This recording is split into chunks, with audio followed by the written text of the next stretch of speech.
Avec vous sur Sud Radio jusqu'à midi, le débat aujourd'hui, faut-il créer un fichier national des locataires mauvais payeurs? C'est une proposition de la FNAIM, la Fédération nationale de l'immobilier. On va en parler avec vous. C'est dans la foulée de l'entrée en vigueur de la loi Nogal sur les relations propriétaires-locataires. Alors que vous soyez locataire ou propriétaire, vous pouvez nous appeler 0826 300 300. On a envie de vous entendre, propriétaire, si vous avez eu des locataires qui ne payaient pas ou si vous hésitez à louer votre logement par crainte de ne pas toucher vos loyers. On vous attend, ainsi que sur le Facebook de l'émission et sur le Facebook Sud Radio. Pour en parler, Alain Gollon, bonjour. Vous êtes secrétaire confédéral de la Confédération nationale du logement. Jean-Yves Manot, merci beaucoup d'être avec nous. Vous êtes président de la CLCV, c'est la Confédération Consommation, Logement. Voilà, Consommation, Logement. Bon, tout le monde connaît CLCV, une des principales associations de consommateurs. Et puis, en ligne avec nous, Pierre Otus, bonjour. Bonjour. Vous êtes directeur de l'UNPI, l'Union nationale des propriétaires immobiliers. Vous regroupez les bailleurs particuliers et vous aviez, vous, émis cette idée déjà d'un fichier. Alors racontez-nous un petit peu ce dont il s'agit. Alors, nous, cette proposition qui est faite par la FNAIM, effectivement, n'est pas du tout dans le même cadre que celle qu'on a pu proposer il y a plusieurs années maintenant et qui, d'ailleurs, n'avait pas abouti parce que nous avions un peu stoppé le projet qui était en cours. Nous sommes absolument opposés à la constitution de ce fichier par les agents immobiliers, par les professionnels de l'immobilier. Et ce que l'on dit, c'est qu'il ne faut pas se tromper de débat.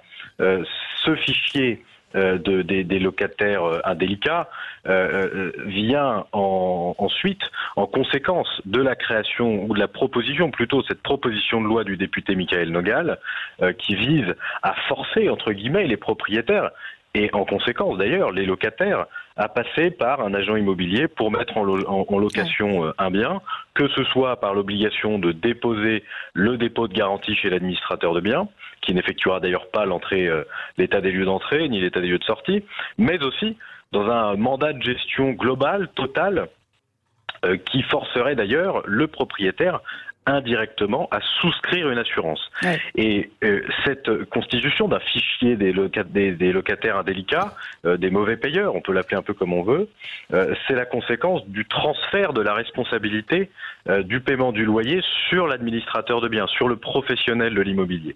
Et donc, il paraît assez logique, même si nous y sommes opposés, que les administrateurs de biens s'organisent pour ne pas avoir trop d'impayés et de limiter le risque qui pesera sur eux.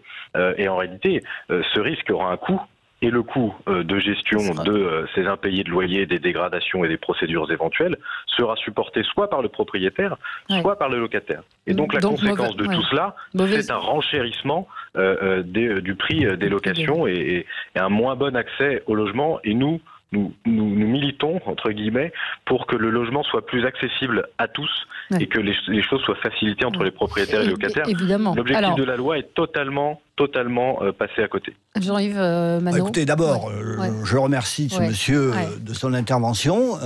Et je crois que c'est une surprise, mais une bonne surprise. Oui, que les propriétaires ne soutiennent pas le contexte de cette proposition assez scandaleuse, il faut le dire, est quand même très surprenant. Monsieur Nogal fait une proposition de loi qui est en fait... qui a recopié ce qu'a bien voulu donner les agents immobiliers, qui ne représentent que 35% des locations, qui ne gèrent que 35% des locations. Donc les propriétaires indépendants, qu'on le veuille ou non, gèrent 65% du parc. Honnêtement, la création d'un fichier sur le problème même, sur le principe même, est assez scandaleux. C'est une atteinte à la vie privée, bien évidemment. Et je pourrais dire, nous, organisation de locataires et de consommateurs, que nous serions capables de faire un fichier des mauvais propriétaires. Car ils existent, non respectueux des lois, évidemment, dépassement des plafonds, non-remboursement des cautions et des dépôts de garantie, voilà, ça existe, non-remplacement des travaux, des chaudières, etc. Tout ça, ça existe. Ce n'est pas l'essentiel. il y a 5-10% des propriétaires. Il ne faut pas caricaturer. C'est pas les gentils. Non, mais ni d'un côté ni de l'autre. Il n'y a pas les gentils propriétaires et les méchants locataires. Il se trouve que lundi prochain, l'organisation sort une enquête sur les pratiques des loyers à Paris. Ah oui. Et je peux vous dire qu'il y a quand même beaucoup de non-respect de la loi. Donc, de la loi qui normalement doit respecter l'encadrement des loyers, etc. Loyers. Alain Gollon, vous êtes-vous sur ce même... sur le même... Je suis heureux de pouvoir dire que pour une fois nous sommes d'accord avec l'UNPI, ce qui est quand même relativement rare pour la CNL d'être d'accord avec les propriétaires privés en général. Donc effectivement je félicite Pierre Rotus de son intervention, puisque nous allons dans le même sens, et bien évidemment que nous sommes contre le fichage de mauvais payeurs. Alors, on dit de mauvais payeurs. Oui, alors c'est quoi? Ça représente quoi? Il n'y a pas de mauvais payeurs. Alors effectivement, si on prend une petite minorité de gens qui volontairement ne souhaitent pas payer leur loyer pour X raisons, on est vraiment dans l'ultra minorité. Quand on parle de mauvais payeurs, ça représente entre 1 à 3% des gens.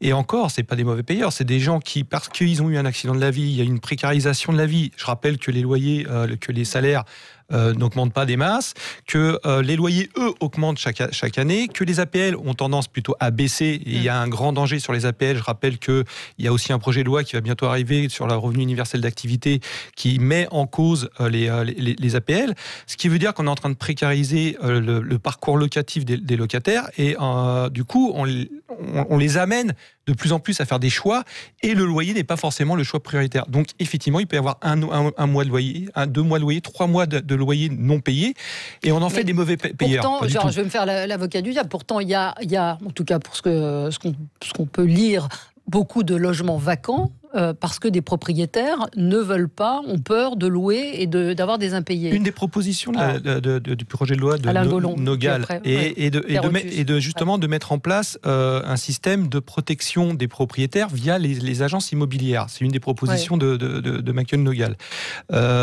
Il existe déjà des processus d'assurance. On parle de Visal, on a parlé de la GUL au moment de la loi Allure. Il y a la GRL.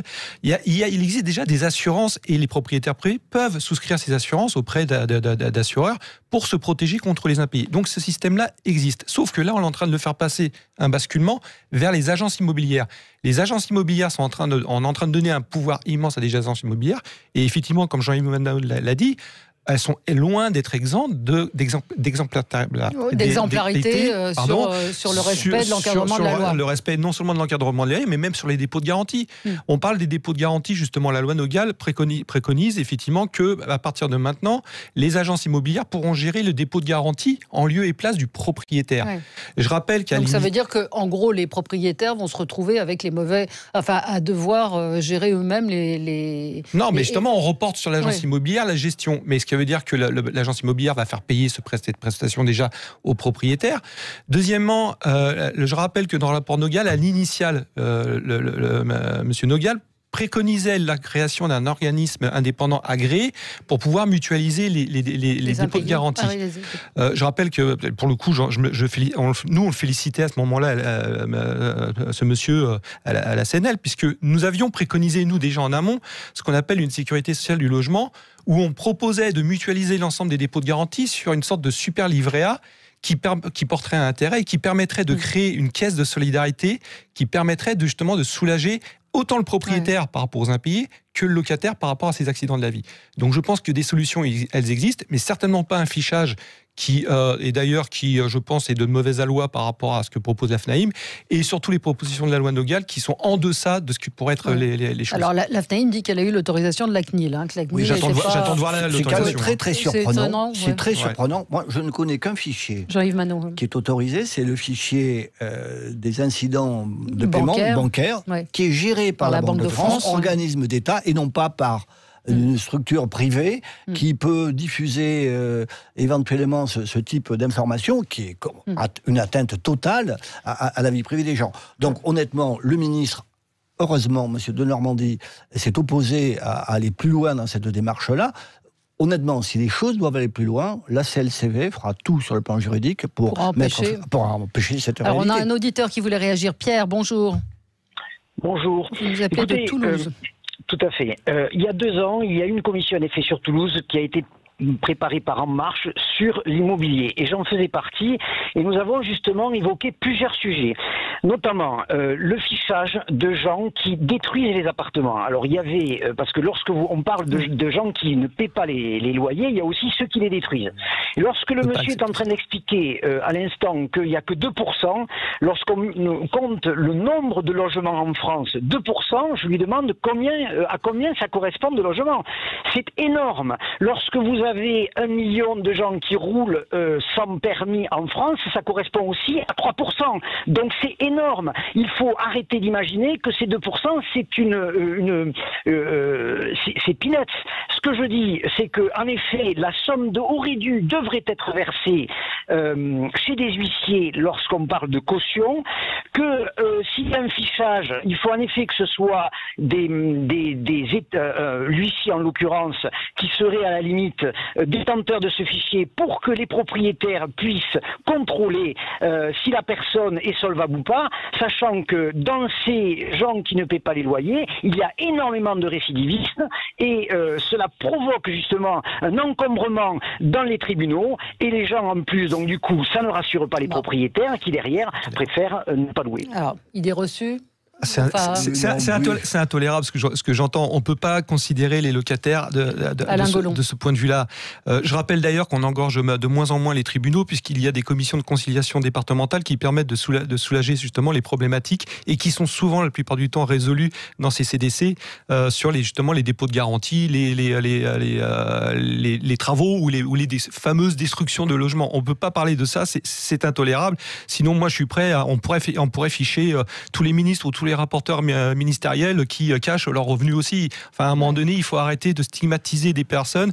Une personne ou deux personnes, il faut arrêtons de stigmatiser une catégorie, puisque une ou deux personnes peut effectivement avoir des débordements ou des excès.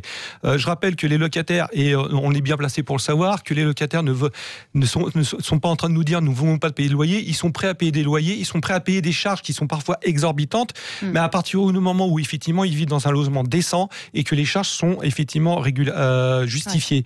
Ouais. À partir de ce moment-là, les problèmes entre locataires et propriétaires sont d'un point de vue très très clair, et on a une grande majorité, c'est dans ce sens. Jean-Yves Manot. Oui, non, la création de ce fichier, on est inscrit sur le fichier à quelle initiative ? Parce qu'on a un litige avec un propriétaire, parce qu'il fait répare par la chaudière, parce qu'il n'a pas justifié les charges, etc.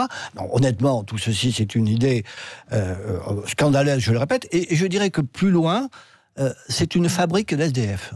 Parce qu'à partir du moment où on sera sur le fichier, quand potentiellement, on peut aller dans un logement moins cher, etc., eh bien, on sera interdit d'aller à un logement moins cher parce qu'on sera sur le fichier. Et ça, c'est une fabrique d'SDF, et c'est scandaleux. Oui. Oui.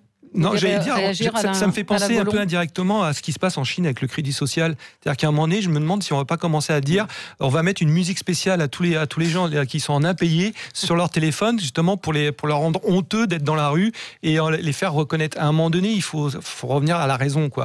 C'est-à-dire qu'effectivement, il y a des impayés, mais il faut peut-être aller à la racine des impayés. Ouais. C'est-à-dire qu'il y a des accidents de la vie, il y a des gens qui sont dans une très grande précarisation et on en voit de plus en plus, et qu'à un moment donné, il faut d'abord peut-être résoudre leurs problèmes et éviter effectivement de les stigmatiser et de les rendre encore plus dans de plus grande précarisation. C'est ce que nous dit Sylvie. Elle dit dans mon cas, elle a été seule avec son enfant qui était en bas âge suite à un dysfonctionnement de Pôle emploi. Je n'ai eu aucun revenu pendant 5 mois. Je n'ai pas pu régler la part de loyer qui me restait. Les propriétaires continuent à en recevoir l'allocation logement, sauf qu'elle m'a mise au tribunal. Les frais judiciaires exorbitants ont fait que j'ai dû faire ce dossier de surendettement. J'ai pas pu régler. Enfin bon, c'est des spirales quand il y a des accidents financières de vie dramatiques. Est-ce que la loi Nogal est une bonne loi ou pas ?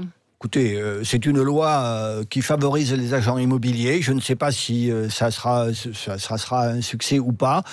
Très honnêtement, j'imagine mal. Comment on le comprend ? Il y a du lobbying, c'est ça ? Écoutez, franchement, honnêtement, on craint les lobbying, mais alors là, c'est pire que tout. Honnêtement. Mais vous, association de consommateurs, vous dénoncez cette loi ? Si vous voulez, quand on regarde avec précision le fait que de confier les dépôts de garantie à un agent immobilier, je ne vois pas en quoi et comment les choses peuvent marcher. Voilà. Après, que les agents immobiliers paient d'avance le loyer, un propriétaire, C'est un affichage, c'est une annonce. Je voudrais vraiment voir si ça se pratique. Non, on est bien d'accord qu'effectivement, c'est une loi qui est proche des agences immobilières, des grandes, que la FNAIM, etc. Et que les intentions initiales n'y sont plus. Donc, effectivement, nous, à la CNL, on est extrêmement défavorables à ce projet de loi qui va venir. Eh bien, on aura l'occasion d'en reparler et d'y revenir, bien évidemment. Merci à tous les deux, merci à tous les trois également, avec Monsieur Otus qui était en ligne avec nous. On se retrouve, nous, dans quelques instants pour commenter l'actualité. À tout